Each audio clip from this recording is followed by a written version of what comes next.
नमस्कार दोस्तों, स्वागत है आप सभी का आपके अपने चैनल अमन प्रयास जीके में। जिसका कि फ्रेंड्स हमारा एसएससी जीडी का प्रैक्टिस सेट चल रहा है, उसके अंतर्गत ये आपका नेक्स्ट वीडियो है जिसमें हम देखेंगे बिजी केसेस के प्रश्नों को, साथ में उनसे जुड़े एक्स्ट्रा फैक्ट्स को भी।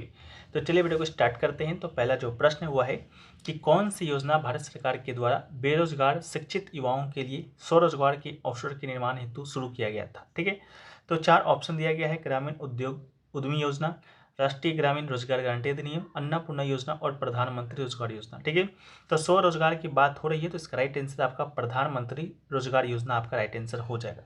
बात करेंगे प्रधानमंत्री रोजगार योजना का, तो ये आपका सन 1993 में शुरू किया गया था।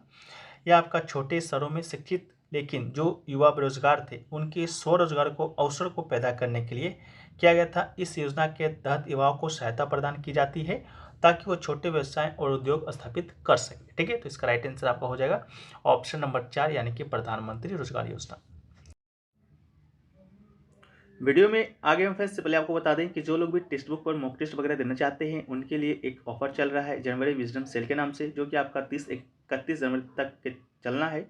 इसमें आपको टेक्स्ट बुक का जो पास प्रो है वो मात्र आपको 263 रुपये में मिल जाएगा। साथ में कूपन कोड APG यूज कीजिएगा तो आपको 12% का ऑफ मिलेगा, जो पहले 10% का मिला करता था। तो याद रहे ये ऑफर मात्र 31 जनवरी रात 12 बजे तक ही वैलिड होगा। तो जो लोग भी लेना चाहते हैं यहाँ पर आप लोग जाकर ले सकते हैं, लिंक आपको डिस्क्रिप्शन में मिल जाएगा। साथ में आपको बता दें टेक्स्ट बुक के ऊपर आपको एसएससी का, बैंक का, रेलवे का, इसके अलावा आपके जो भी स्टेट के होंगे उस स्टेट लेवल के एग्जाम का भी मॉक टेस्ट और PYQ यहाँ पर देख सकते हैं। पास प्रो लीजिएगा तो आप एक मॉक को आप अनलिमिटेड बार दे सकते हैं, ये भी खासियत है।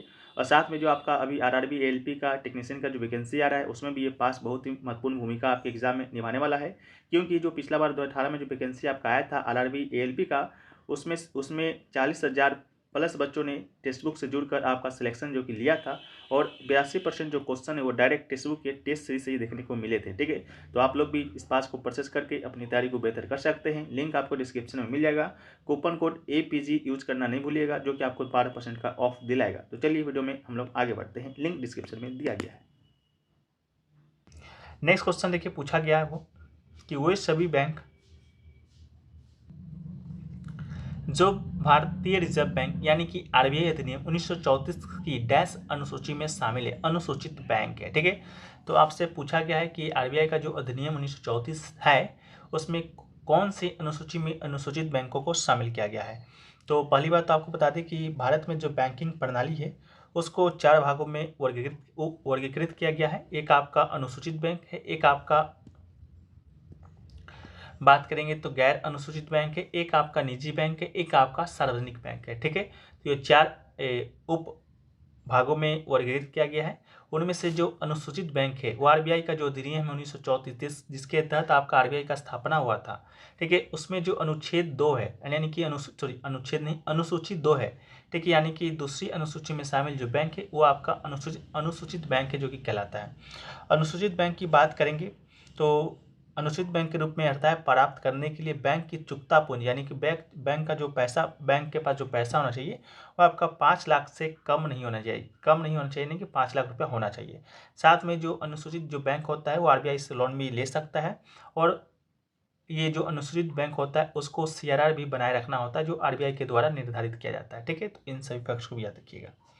नेक्स्ट क्वेश्चन पूछा गया कि भारत में सूचना प्रौद्योगिकी अधिनियम डैश वर्ष में पारित किया गया था, यानी कि राइट टू इंफॉर्मेशन, ठीक सॉरी सूचना प्रौद्योगिकी अधिनियम है, तो इसका राइट आंसर आपका सन 2000 हो जाएगा। ठीक है, जो सूचना जो प्रौद्योगिकी अधिनियम है, ठीक है, जैसे कि हम लोग IT एक्ट के नाम से भी जानते हैं, ये आपका सन 2000 में किया गया था 17 अक्टूबर 2000 को। ठीक है, इसके अलावा ये साइबर क्राइम और आपका इलेक्ट्रॉनिक वाणिज्य से निपटने वाला भारत का ये पहला कानून था। कानून पूरे भारत में लागू किया गया था। यदि किसी अपराध में भारत में स्थित कंप्यूटर या नेटवर्क शामिल है तो अन्य राष्ट्रीयताओं के व्यक्ति को भी कानून के तहत आरोपित किया जा सकता है। ठीक है, तो 17 अक्टूबर 2000 को सूचना प्रौद्योगिकी अधिनियम यानी कि ITA एक्ट को लाया गया था। नेक्स्ट क्वेश्चन में पूछा गया कि भारत के किस राज्य ने 2015 के राष्ट्रीय खेलों की मेजबानी की है। तो 2015 के राष्ट्रीय खेल की बात करेंगे तो 2015 का जो राष्ट्रीय खेल हुआ था इसका मेजबानी आपका किया था केरल ने, तो इसका राइट आंसर आपका ऑप्शन नंबर 4 यानी कि राइट आंसर हो जाएगा। बात करें हम लोग राष्ट्रीय खेल का, तो 2015 में खेला गया था, उसका जो सद्भावना दूत थे वो दोस्तों आपके कौन थे, सचिन तेंदुलकर जी थे। ठीक है, सद्भावना दूत कौन से कौन थे? तो आपके सचिन तेंदुलकर जी थे। ठीक है, इसके अलावा बात करेंगे हम लोग शुभंकर क्या था? शुभंकर था अम्मू द ग्रेट हॉर्नबिल। इसके अलावा सर्विसेज टॉप पर था 91 स्वर्ण पदक के साथ। केरल आपका सेकेंड स्थान पर था आपका 54 स्वर्ण पदक के साथ। इसके अलावा बात करेंगे 36वां राष्ट्रीय खेल का, तो 36वां जो राष्ट्रीय खेल है वो दोस्तों आपका गुजरात में आयोजित हो चुका है 2022 में। इसके अलावा जो 37वां राष्ट्रीय खेल है ये आपका 2023 में आयोजित हुआ था, 26 अक्टूबर से लेकर 9 नवंबर के बीच आयोजित हुआ है। पहला स्थान पर दोस्तों आपका महाराष्ट्र, जिसने 80 गोल्ड, 69 सिल्वर और 79 ब्रॉन्ज यानी कि टोटल 228 मेडल के साथ टॉप पर रहा है। सर्विसेज की बात करेंगे तो सर्विसेज दोस्तों आपका सेकंड पर रहा है, जिसने 66 गोल्ड जीता है, 27 सिल्वर जीता है, 33 ब्रॉन्ज जीता है, टोटल 126 पदक के साथ। ठीक है, इसको भी याद रखिएगा। इसके अलावा जो 37वां जो राष्ट्रीय खेल खेला गया था उसमें जो खेलों का संख्या था वो दोस्तों आपका 43 था। वहीं पर 36वां राष्ट्रीय खेल की बात करेंगे तो 36वां राष्ट्रीय खेल में जो खेलों का संख्या पूछा गया था, खेला गया था, वो आपका 36 था। ठीक है, ये 36 वाला जो आंकड़ा है आपके एग्जाम में पूछा जा चुका है, कल ही हम लोगों ने इसको डिस्कस किया था। ठीक है, तो 37वां राष्ट्रीय खेल में खेलों का संख्या आपका 43 है, इस बात को भी आप याद रखिएगा। नेक्स्ट क्वेश्चन पूछा गया कि कलामंडलम रमनकुट्टी नायर को किस नृत्य शैली के लिए उनके योगदान के लिए पद्म भूषण से सम्मानित किया गया है? तो बात करेंगे कलामंडलम रमनकुट्टी नायर जी का, तो इनका जो संबंध था वो दोस्तों आपका कथकली से था। तो इसका राइट आंसर क्या होगा? आपका ऑप्शन नंबर 4 यानी कि कथकली हो जाएगा। कथकली की बात करेंगे तो कथकली दोस्तों आपका केरल का एक शास्त्रीय नृत्य है। इसके अलावा कलामंडलम रमनकुट्टी नायर जी का जो जन्म है 25 मई 1925 को हुआ था। इनका मृत्यु 11 मार्च 2013 को हुआ था। इनको पद्म भूषण अवार्ड दिया गया था, तो जो पद्म भूषण अवार्ड है इनको 2007 में दिया गया था, इस बात को भी याद रखिएगा। इसके अलावा 1974 में इनको संगीत नाटक अकेडमी पुरस्कार से भी सम्मानित किया जा चुका है। 1985 में इन्हें केरल संगीत नाटक अकेडमी पुरस्कार दिया गया था और 2004 में इन्हें संगीत नाटक अकेडमी फेलोशिप अवार्ड से भी सम्मानित किया जा चुका है। इसके अलावा मणिपुर की बात करेंगे तो मणिपुर दोस्तों आपका मणिपुर का शास्त्रीय नृत्य आपको मालूम होगा। इसके अलावा जो कथक है, कथक आपका उत्तर भारत का शास्त्रीय नृत्य, इस बात को भी आप याद रखिएगा। ठीक है, इसके अलावा जो लावनी है, लावनी दोस्तों आपका शास्त्रीय नृत्य नहीं बल्कि ये क्या है? लोक नृत्य है। ये लोक नृत्य है तो कहाँ का है? तो ये दोस्तों आपका महाराष्ट्र का है, इसको भी याद रखिएगा। कहाँ का लोक नृत्य है? तो आपका महाराष्ट्र का है। और जो कथकली है दोस्तों आपका केरल का शास्त्रीय नृत्य है। केरल से 2 शास्त्रीय नृत्य है, एक आपका कथकली है, एक आपका मोहिनी अट्टम है, इस बात को भी याद रखिएगा। ठीक है, मोहिनी अट्टम और जो कथकली है दोनों आपका शास्त्रीय नृत्य केरल से ही संबंधित है। नेक्स्ट क्वेश्चन पूछा गया कि भारत के पहले लेवेंडर उत्सव का उद्घाटन मई 2022 में कहाँ किया गया था? तो लेवेंडर उत्सव की बात करेंगे तो लेवेंडर जो उत्सव है आपका मई 2022 यानी कि 26 मई 2022 को आपका केंद्रीय मंत्री डॉक्टर जितेंद्र सिंह के द्वारा जम्मू कश्मीर में, ठीक है, कहाँ पर? तो जम्मू कश्मीर में भारत का पहला लेवेंडर उत्सव का उद्घाटन किया गया था, तो इसका राइट आंसर हो जाएगा। ये एक मिशन के तहत किया गया था जिसका नाम था आपका अरोमा मिशन 2। ठीक है, अरोमा मिशन 2 के तहत 2 दिवसीय लेवेंडर महोत्सव का आयोजन किया गया था। इसको भी याद रखिए, कौन से मिशन के तहत किया गया था? तो अरोमा मिशन के तहत किया गया था। ठीक है, इसको भी आपको याद रखना है। नेक्स्ट क्वेश्चन पूछा गया, वो पूछा गया कि निम्नलिखित में से कौन सा एक कृषि आधारित उद्योग है? ठीक है, तो कृषि आधारित उद्योग की बात करेंगे तो 4 ऑप्शन दिया गया है। पेट्रो रसायन दिया गया है, इसके अलावा लोहा तथा इस्पात दिया गया है, और रेशम वस्त्र दिया गया है, और आपका सीमेंट दिया गया है। पूछा है कृषि आधारित उद्योग का। तो कृषि आधारित उद्योग की बात करेंगे तो इस ऑप्शन में से तो आपका राइट आंसर हो जाएगा रेशम वस्त्र। ठीक है, जो रेशम वस्त्र है वो दोस्तों आपका कृषि आधारित उद्योग है। कृषि आधारित उद्योग की बात करते हैं तो इसमें दोस्तों आपका एक कपड़ा आता है, इसके अलावा चीनी उद्योग भी आता है, इसके अलावा आपका कागज उद्योग आता है, इसके अलावा वनस्पति तेल से संबंधित जो उद्योग है वो आपका कृषि आधारित उद्योग के अंतर्गत ही आपका आते हैं। इसके अलावा कपड़ा उद्योग संगठित क्षेत्र का सबसे बड़ा उद्योग है। इसमें आपका कपड़ा उद्योग में कौन कौन सा उद्योग शामिल होता है उसको भी एक बार हम लोग देखें तो कपड़ा उद्योग में आपका एक तो सूती वस्त्र हो गया, ऊनी वस्त्र हो गया, रेशम वस्त्र हो गया, कृत्रिम रेशे हो गया, जूट कपड़ा उद्योग हो गया, ये सभी आपका क्या आता है? कपड़ा उद्योग के अंतर्गत ही आता है। ठीक है, इसको भी याद रखिएगा। नेक्स्ट क्वेश्चन पूछा गया कि गरबा जो लोक नृत्य है भारत के निम्नलिखित में से किस राज्य से संबंधित है? तो गरबा लोक नृत्य की बात करेंगे तो गरबा जो लोक नृत्य है ये दोस्तों आपका गुजरात का एक लोक नृत्य है। इसका राइट आंसर आपका गुजरात हो जाएगा। ये आपका नवरात्र के दौरान किया जाता है। ठीक है, जब आपका 9 दिवसीय जो हिंदू त्यौहार नवरात्रि है उसके दौरान ये नृत्य किया जाता है गरबा। नेक्स्ट क्वेश्चन पूछा गया कि मौलिक कर्तव्य के बारे में अनुशंसाएं करने के लिए डैश समिति का गठन किया गया था। ठीक है, तो मौलिक कर्तव्य के विषय में जो आपका मौलिक कर्तव्य को जो संविधान में जो ऐड किया गया था वो आपका स्वर्ण सिंह समिति के सिफारिश पर किया गया था। तो इसका राइट आंसर आपका स्वर्ण सिंह समिति हो जाएगा। ठीक है, स्वर्ण सिंह समिति के सिफारिश पर आपका 10 मौलिक कर्तव्य जोड़ा गया था। ये जो 10 मौलिक कर्तव्य है आपका 1976 में 42वां संविधान संशोधन के तहत जोड़ा गया था। इसके अलावा जो 11वां जो आपका मौलिक कर्तव्य है ये आपका 2002 में 86वां संविधान संशोधन के माध्यम से हमारे भारतीय संविधान में जोड़ा गया है। अनुच्छेद 51A के तहत रखा गया है, जहाँ पर वर्तमान में 11 मौलिक कर्तव्य है और भाग की बात करेंगे तो भाग 4A में रखा गया है। इसके अलावा जो मौलिक कर्तव्य है वो दोस्तों आपका USSR के संविधान से लिया गया है, इसको भी याद रखिएगा, जो कि अब रूस के नाम से जाना जाता है। इसके अलावा बात करेंगे मौलिक कर्तव्य का, तो 11 मौलिक कर्तव्य कौन कौन से मौलिक कर्तव्य, इसके बारे में हम लोग पहले भी डिस्कस कर चुके हैं। आगे क्वेश्चन मिलेगा तो हम लोग उसमें डिस्कस करेंगे। नेक्स्ट क्वेश्चन पूछा गया कि उन्होंने मातृभूमि के लिए वंदे मातरम गीत की रचना की थी, यहाँ उन्होंने किससे कहा जा रहा है। ठीक है, यानी कि वंदे जो मातरम गीत है उसकी रचना किसके द्वारा किया गया है, तो इसकी रचना आपका बंकिम चंद्र चट्टोपाध्याय, ठीक है, या बंकिम चंद्र चटर्जी के नाम से भी जाना जाता है, इनके द्वारा किया गया था। ये बंगाली लेखक उपन्यासकार थे। ठीक है, उन्होंने इस गीत की जो रचना है, ये गीत है जो कि अपने उपन्यास आनंद मठ में किया था। उपन्यास कहाँ किया था, आनंद मठ में किया था, जो कि आपका 1882 में ये जो आनंद मठ उपन्यास है वो आपका प्रकाशित हुआ था। नेक्स्ट क्वेश्चन पूछा गया कि निम्नलिखित उदाहरण में प्राथमिक मांसाहारी कौन है। ठीक है, तो प्राथमिक मांसाहारी पूछा गया है आपका घास दिया गया है, टिड्डा, मेढक, सांप और बाज, ये 5 दिए गए हैं। इनमें से आपका प्राथमिक जो मांसाहारी है वह कौन है, वो आपसे पूछा गया है। तो इसका राइट आंसर आपका ऑप्शन नंबर 4 हो जाएगा, यानी कि मेढक। देखिए, एक खास श्रृंखला का एक जो खाद्य वेब यानी कि जाल होता है, एक में लिंक का एक रैखिक नेटवर्क है जो कि उत्पादक जीवों से शुरू होता है और एक शीर्ष शिकारी प्रजाति पर समाप्त होता है। एक खाद्य श्रृंखला यह भी दर्शाती है कि जीवन अपने द्वारा खाए जाने वाले भोजन से किस प्रकार एक दूसरे से संबंधित है। ठीक है, तो घास की बात करेंगे तो घास आपका सबसे निचले स्तर पर होता है, जिसे कि टिड्डा खा जाता है। कि कौन खाता है इसे, घास को टिड्डा खाता है। इसके अलावा मेढक है, जो कि आपका मेढक को कौन मेढक आपका टिड्डा को खा जाता है। ठीक है, तो मांसाहारी कौन हो गया, आपका मेढक ही हो गया। ठीक है, इसके अलावा मेढक को सांप उनके भोजन के लिए खाता है। ठीक है, मेढक को कौन खा जाता है, सांप खा जाता है। इसके अलावा सांप को कौन खाता है, तो बाज खा जाता है। ठीक है, तो यही आपका राइट आंसर होगा। इस प्रकार रिलेट करके याद रखना है। नेक्स्ट क्वेश्चन पूछा गया कि C2H5 डैश का एक रासायनिक सूत्र है। ठीक है, तो C2H5OH की बात करेंगे तो ये दोस्तों आपका इथेनॉल का रासायनिक सूत्र है। तो इसका राइट आंसर आपका इथेनॉल हो जाएगा। ठीक है, इसे एथिल अल्कोहल के रूप में भी जाना जाता है। यह आपका रंगीन होता है, वाष्पशील होता है और ज्वलनशील तरल है, जो कि पानी में भी घुलनशील है। यह आमतौर पर जो मादक पेय पदार्थ होता है उसमें उपयोग किया जाता है। इसके अलावा यह एक एंटीसेप्टिक के रूप में, कीटाणुनाशक के रूप में भी उपयोग किया जाता है, जिनका आणविक सूत्र की बात करेंगे तो C2H5OH होता है। नेक्स्ट क्वेश्चन की बात करेंगे तो पूछा गया कि लोकसभा के सदस्य होने के लिए न्यूनतम आयु कितनी होनी चाहिए। ठीक है, तो लोकसभा सदस्य की बात करेंगे तो सदस्य होने के लिए जो न्यूनतम आयु है वो दोस्तों आपका 25 वर्ष होना चाहिए। कितना वर्ष होना चाहिए, तो 25 वर्ष होना चाहिए। तो इसका राइट आंसर आपका 25 वर्ष हो जाएगा।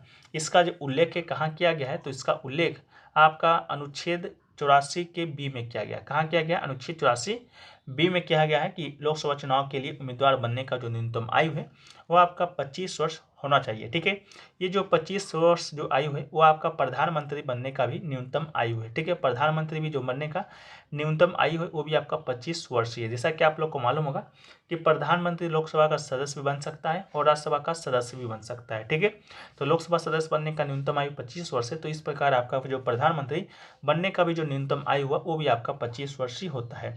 इसके अलावा 30 वर्ष की बात करेंगे तो 30 वर्ष आपका किसका बनने का न्यूनतम आयु है, तो ये दोस्तों आपका राज्यसभा का सदस्य बनने का जो न्यूनतम आयु है वो दोस्तों आपका कितना है, 30 वर्ष है। इसको भी याद रखिएगा, राज्यसभा के सदस्य बनने का न्यूनतम आयु कितना है, 30 वर्ष है। इसके अलावा राज्यपाल बनने का भी जो न्यूनतम आयु वो भी आपका 30 वर्ष ही है। इसके अलावा 35 वर्ष की बात करेंगे तो 35 वर्ष दोस्तों आपका राष्ट्रपति बनने का न्यूनतम आयु। ठीक है, राष्ट्रपति बनने का न्यूनतम आयु कितना है, तो 35 वर्ष है। इसको भी याद रखना है। इसके अलावा मतदान करने के लिए यानी कि भारत में नागरिकों को मतदान करने का न्यूनतम आयु कितना है, तो ये दोस्तों आपका 18 वर्ष है। ठीक है, 18 वर्ष अभी वर्तमान में, लेकिन पहले आपका 21 वर्ष हुआ करता था। इस बात को भी याद रखिएगा, जिसे आपका 61वां संविधान संशोधन हुआ था उसके माध्यम से घटाकर 21 से 18 वर्ष कर दिया गया था। ठीक है, नेक्स्ट क्वेश्चन पूछा गया कि अगस्त 2022 में भारत के राष्ट्रपति के सचिव के रूप में किसे नियुक्त किया गया है। तो वर्तमान में भी भारत के जो राष्ट्रपति के सचिव हैं वो दोस्तों आपके IAS राजेश वर्मा जी हैं। तो इसका राइट आंसर आपका ऑप्शन नंबर 1 इसका राइट आंसर हो जाएगा। ठीक है, IAS राजेश वर्मा जी वर्तमान में भी उड़ीसा कैडर के ये आपके IAS अधिकारी हैं, जो कि जो राष्ट्रपति आपके हैं कौन है तो द्रौपदी मुर्मू है, उनके क्या है तो आपके सचिव हैं। ठीक है, भारत के राष्ट्रपति कौन है तो द्रौपदी मुर्मू जी हैं, इसको भी आप याद रखिएगा। इसके अलावा जो द्रौपदी मुर्मू है वो भारत के केवें राष्ट्रपति है।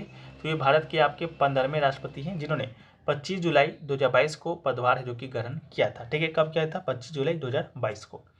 इसके अलावा नेक्स्ट क्वेश्चन है कि FeSO4 प्लस CO यह डैश अभिक्रिया का एक उदाहरण है। ठीक है, तो ये जो उदाहरण दिया गया है ये दोस्तों आपका विस्थापन अभिक्रिया का दिया गया है। ठीक है, तो विस्थापन अभिक्रिया इसका राइट आंसर हो जाएगा, क्योंकि इस प्रतिक्रिया में जो तांबा जो सल्फेट है यानी कि CuSO4 से तांबा विस्थापित तांबे की तुलना में लोहा अधिक क्या है प्रतिक्रियाशील है। इस प्रकार आपका क्या है ये अभिक्रिया विस्थापन अभिक्रिया है। नेक्स्ट क्वेश्चन है कि किस भारतीय क्रिकेटर को द वॉल के नाम से जाना जाता है। ठीक है, तो द वॉल के नाम से बात करेंगे तो ये दोस्तों आपका राहुल द्रविड़ को जाना जाता है। तो ऑप्शन नंबर 2 इसका राइट आंसर हो जाएगा। ठीक है, तो इसका राइट आंसर क्या होगा द वॉल हो जाएगा। ठीक है, महेंद्र सिंह धोनी को कैप्टन कूल के नाम से, सचिन तेंदुलकर को आपका मास्टर ब्लास्टर के नाम से जाना जाता है। इसके अलावा हरभजन सिंह को द टर्बोनेटर के नाम से जाना जाता है, इस बात को भी याद रखिएगा। नेक्स्ट क्वेश्चन पूछा गया कि ब्रिटिश औपनिवेशिक शासन के तहत भारत की अर्थव्यवस्था मूल रूप से कृषि प्रधान रही है। ठीक है, और उस समय देश की लगभग कितने प्रतिशत जनसंख्या कृषि से प्रत्यक्ष या अप्रत्यक्ष रूप से आजीविका प्राप्त करती थी। ठीक है, तो जैसा कि आपको मालूम होगा कि ब्रिटिश शासन के दौरान जो भारतीय अर्थव्यवस्था था वो मूल रूप से आपका कृषि प्रधान था या कृषि पर आधारित था। ठीक है, इसके अलावा मोटे अनुमानों का दावा है कि लगभग 85% कितना 85% जो अर्थव्यवस्था है अपनी आजीविका प्रत्यक्ष या अप्रत्यक्ष रूप से कृषि से ही प्राप्त करती थी। ठीक है, इसके अलावा हालांकि पूर्व औपनिवेशिक भारत के विपरीत औपनिवेशिक राज्य में आत्मनिर्भरता की विशेषता गायब हो गई है। इस कारण विभिन्न अकाल पड़े जिन पर उपनिवेशवादियों ने कोई ध्यान नहीं दिया, बशर्ते इससे उनके लाभ मार्जिन पर कोई प्रभाव न पड़े। प्रभावी रूप से कृषि रूप में गिरावट और ठहराव का अनुभव जारी रहा, विशेष रूप से कृषि उत्पादकता के निम्न स्तर का कारण है। नेक्स्ट क्वेश्चन है कि निम्नलिखित में से किसे अक्टूबर 2022 में भारतीय क्रिकेट कंट्रोल बोर्ड यानी कि BCCI के अध्यक्ष के रूप में चुना गया था। तो BCCI के अध्यक्ष के रूप में आपका रोजर बिन्नी को चुना गया है। तो ऑप्शन नंबर 2 इसका राइट आंसर हो जाएगा, ऑप्शन नंबर 2। वर्तमान में भी जो BCCI के जो अध्यक्ष हैं ये आपके रोजर बिन्नी हैं। ये कौन से क्रम के हैं तो ये आपके 36वां क्रम के यानी कि 36वें अध्यक्ष हैं। इसके पहले आपका सौरव गांगुली जी BCCI के अध्यक्ष हुआ करते थे। ठीक है, इसके अलावा BCCI के जो आपके वर्तमान में सचिव हैं वो दोस्तों आपके जय शाह हैं, इसको भी याद रखिएगा। सचिव कौन है तो जय शाह जी हैं। नेक्स्ट क्वेश्चन है कि 1920 के में भारत में dash kilometre broad gauge railway line था। ठीक है, तो ब्रॉड गेज रेलवे लाइन की बात करेंगे तो ये आपका 63,950 1920 के अनुसार 63,950 kilometre broad gauge railway line था। ठीक है, इसके अलावा ब्रॉड गेज को वाइड गेज या बड़ी लाइन भी कहा जाता है। इन रेलवे गेजों में दो पटरियों के जो बीच का जो दूरी होता है यानी कि जो यहाँ पर 2 पटरी है, इसका जो आपका दूरी होगा वो दोस्तों आपका 5 फीट 6 इंच होगा। कितना होगा 5 फीट 6 इंच होगा। ठीक है, तो इसको भी आप याद रखिएगा। इसके अलावा नेक्स्ट क्वेश्चन पूछा गया कि निम्नलिखित में से कौन मौर्य साम्राज्य का संस्थापक था।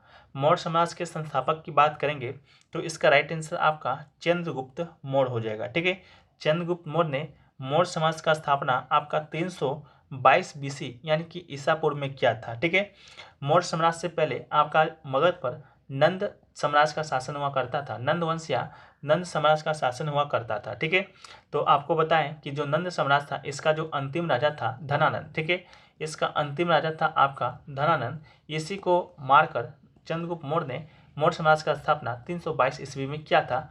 अपने शिक्षक कहिए अपने या प्रधानमंत्री जो बाद में बना आपका कौटिल्य के सहायता से, इसको भी आप याद रखिएगा। इसके अलावा चंद्रगुप्त मौर्य के बाद आपका इसका बेटा शासन बनता है बिंदुसार। जिसे अमित्र घाट के नाम से जाना जाता है। बिंदुसार के बाद आपका अशोक शासन बनता है, जो कि सम्राट अशोक या महान अशोक के नाम से जाना जाता है, जो कि कलिंग युद्ध करता है। प्रियदर्शनी के नाम से भी अशोक को जाना जाता है। ठीक है, तो ये दोस्तों आपका 20 प्रश्न है। आशा करते हैं वीडियो पसंद आया है। वीडियो पसंद आया तो वीडियो को लाइक कर दीजिएगा। इसका जो PDF है आपको टेलीग्राम चैनल पे मिल जाएगा। टेलीग्राम चैनल का लिंक आपको डिस्क्रिप्शन में मिल जाएगा। तो मिलते हैं हम लोग नेक्स्ट वीडियो में। वीडियो देखने के लिए धन्यवाद। जय हिंद।